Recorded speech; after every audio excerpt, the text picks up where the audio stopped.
Yeah, it's a great honor to be here. You can hear me, right? Yeah, it's a great honor to be here. And first, I would want to thank Professor Udanaji for calling me here.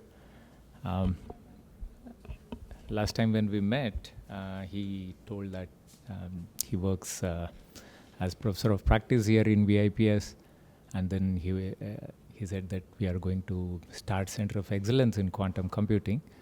I was really blown away by the fact that an university in India is thinking about this, because I come from MIT, and we take pride in the fact that we are working a lot on quantum computing.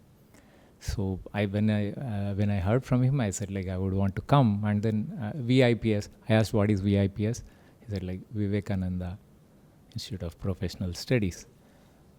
I said like bas naam hi kafi hai, you know, like if I'm standing here, it's because of Swami Vivekananda. I will tell why. Before that, I have to thank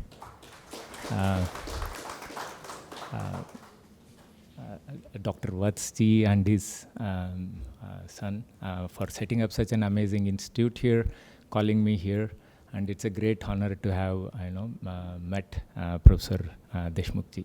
Thank you very much. So why Vivekananda?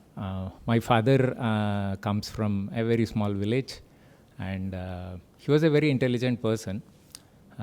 He was topper in his state in 10th standard, but after that he could not pursue his studies because of the economic background of where he came from.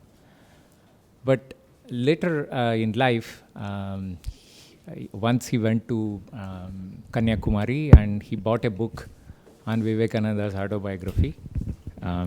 It was written in Telugu, and he read it, and he says that that was the biggest, game-changing thing in his life, because that's when he realized like we can do much more. Like we don't need degree to do that, and that was a game-changing thing for him. He came to a city. He started business. And then he established a mining business in a place called Ballari in Karnataka, where I was born. And but he always remembered Vivekananda. And when I was in school, he virtually made me read complete works of Swami Vivekananda. So he took me to Kanyakumari, huge inspiration. And he always used to tell that, see, today we have some wealth, but wealth is Lakshmi, like it can be there with anyone, but Saraswati will be there only with people, who are educated, and nobody can steal Saraswati. So he always wanted me to not pursue business, but do something, in education, and go to the best possible place where education is given. So that's how I've been very fascinated with all the universities and colleges. So that took me to a lot of places. I'm a doctor, so I went to Manipal, which is one of the top institutes in India when it comes to healthcare. Then I have even a degree in data science from IIT, Triple IT Bangalore. Then I went to MIT because I wanted to study in top university in the world. I also have worked in Harvard, consulted in Harvard Medical School. So education has been the passion, but life was great. I have built some great companies in Boston. This is the third company which I have built, currently Vizzhy, and fourth is SML. But something happened in 2022 which really made me come back to India. So it was peak COVID, right? So I met a professor from IIT who had come to give a lecture in MIT. And we were talking, so he mentioned that generative AI is going to be the next biggest thing in the world. I come from health tech background, so I have built companies only in health tech. I have not done something specific in computer science. So, and this is a great opportunity for India, because 25 years back when the internet revolution happened, we didn't have that kind of foundation to leverage on that. We did great. All the Infosys, Wipros, and TCS of the world have been built on that revolution. But if you see, it has always been sending engineers from here to work in US companies, or they'll or else bringing back the work from US. And we have done, like say, I can say 5% of our population has really benefited. If Bangalore is become world's fastest growing city, that's because of that. Before that, Bangalore was a pensioner's paradise. So even now, like Gurgaon, all the like we have done that, but 90% of India still lives in small places. Our per capita GDP is just $2,600, which is like 100 more. I think we are ranked somewhere around 120 in the world. So overall, we can say that we are fifth largest economy, but when it comes to each person, it's very less. So we discussed like how we can really leverage this revolution, because we didn't want this time India not to miss doing something very foundational, because we can. So the biggest problem we saw there 2 years back was large language models. The generative AI which we are doing will always come in English, right? Everything is built in US. So I will tell one interesting fact. Udayanaji was referring that WhatsApp has Meta, right? So who has built Meta? My wife's brother. He's the chief scientist there. Every large generative AI model currently has Indian connection. I will tell how. Then there is a X, Twitter company, which has a platform called Grok. And it is also built by one of my juniors in MIT. He was just an undergrad when I was doing my master's in MIT. So we both know each other. And then obviously Microsoft, Google has both CEOs who come from India. So virtually, if you see every generative AI platform which has become big, and there is another interesting company which is coming, it's called also Grok. The CTO is again happens to be an Indian. So virtually AI has a lot of India connection, and we are Hanooman, the only company in Asia who have a large foundational, only company in Asia. So again, it's an Indian connection, right? So Indians have done well when we went abroad. I went to MIT, so I feel that, okay, I did. But like we said, this time can we do something in India where after 10 years, when quantum computing comes, it should come from India rather than say, oh, we bought the technology, we built an application over it. That was the thought. And I said, okay, it's a great thing. It's a great vision. So let us do that from India. I came back to India. We set up a center in IIT Mumbai. That's how, all the Bharat GPT concept itself came. And that day, we sat and we said we'll write a proposal on how we can build generative AI foundation for India. It's a 140-page proposal which we sent to government, which we also sent to Reliance. We sent to virtually who is who in India to just see if we can get the leverage. So that's how this whole my journey started back to India. And it's been a wonderful journey. When I came back, I was really very apprehensive whether can this be possible, will people support, whether we will get investment. I'll tell you, like building generative AI is a very, very, very expensive game. NVIDIA knows it. That's why they're the world's biggest company today, out of nowhere, right? 2 years, 3 years back, we were thinking it is just a gaming company, and today they have bid Microsoft, because generative AI is the future. I will tell why. The sheer fact that now today, if I'm working with technology, I have to use this computer, this keypad. That has been since 1970s when personal computers came. Last 50 years, nothing has changed. We use mobile, still we have to use a keypad. But generative AI has that capability where it removes that barrier between human and technology. Directly, I can talk into the machine, right? You don't need to type anything.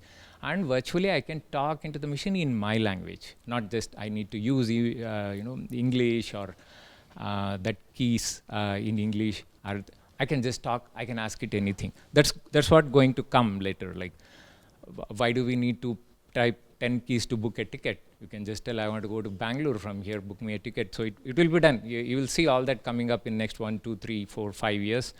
That's what all the companies are trying to build using generative AI. And it can be in all your language. You don't need to even talk to it in English. Somebody was asking me, English is what he said. Hindi and English. That's how we are speaking. That it will also learn. It will also learn everything. So you don't need anything in the middle. So you can just talk to your technology. So this is a big game-changing thing. But to build that, it's super expensive.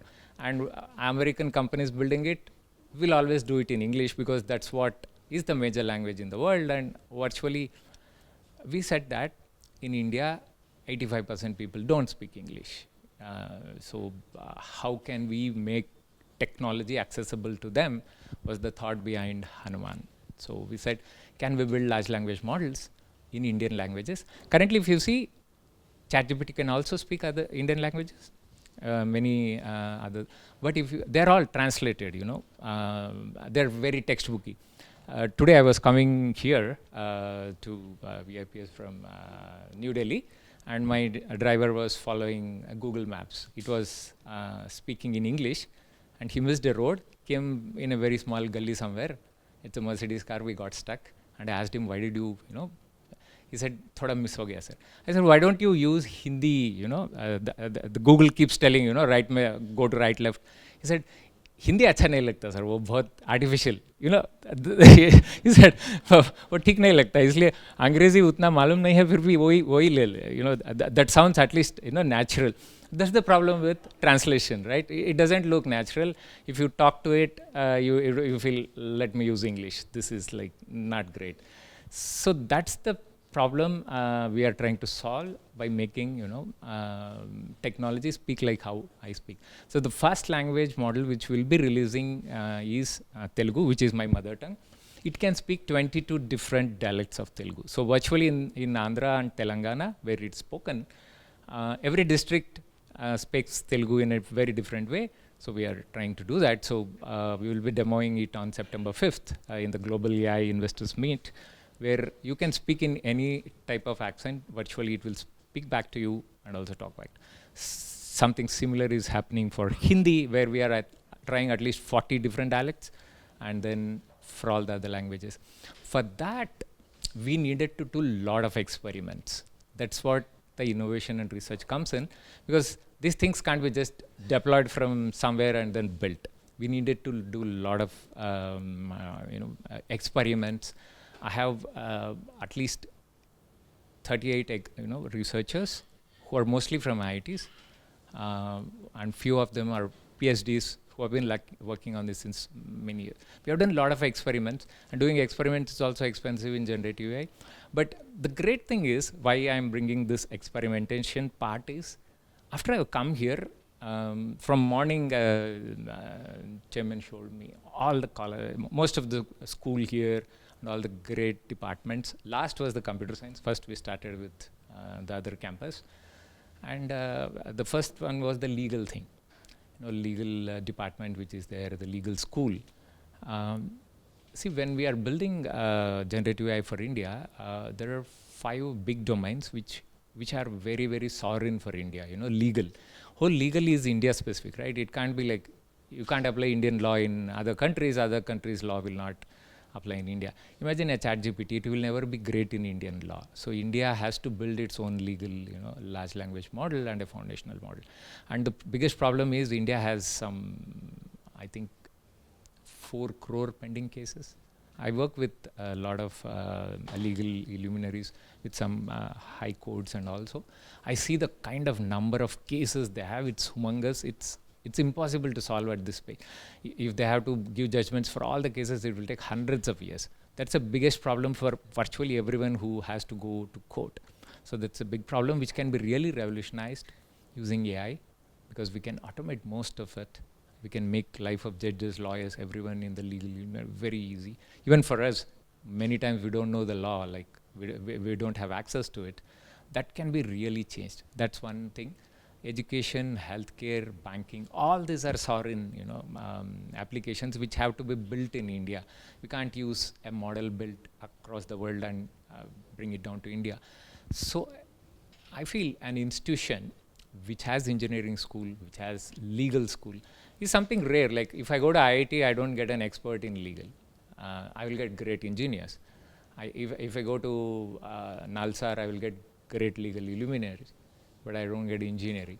This is one of the few places where I'm seeing is a huge scope where we can build these vertical domains, especially for legal is what I feel, where we can do a lot of experiments, bring this kind of data sets into the large language model, and then build India-specific domain where everyone can access, all lawyers can access, courts can access, people can build applications on it. Because if you see, legal has not been touched by digital revolution. It's still books.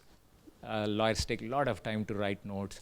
It's done mostly manual. That's the reason it's become so slow also, so many, because the technology revolution has not happened, but generative has a huge opportunity here.